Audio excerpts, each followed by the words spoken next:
কি বলতিস কি রে ফাটা? Condom balloon? হ্যাঁ রে বলা, খুব দামি বেলুন। আজকে সকালে আমি আর দাদু যখন টিভি দেখছিলাম তখন টিভিতে দেখলাম একটা মেয়ে দুধু বার করে দিয়ে ওই বেলুনের অ্যাডভার্টাইজ দিচ্ছিল। কি বলিস কি রে? দুধু বার করে দিয়ে অ্যাডভার্টাইজ দিচ্ছিল। আর ওই মেয়েটা বলছিল ওই বেলুনটার নাম নাকি ম্যানফোর্স বেলুন। কি বলিস? আমাকেও ডাকতে পারতিস, আমিও একটু দেখতাম। আমি তো বলা ঠিক করলে নিয়েছি, যে করেই হোক টাকা জোগাড় করে ওই বেলুনটা কিনবো।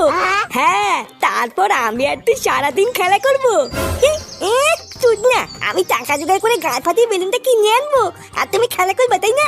পালা, তুই যদি বেলুন কেনার জন্য টাকা দিস তাহলে খেলতে দিব, না হলে দিব না। এইসব তুই কি বলছিস ফাটা?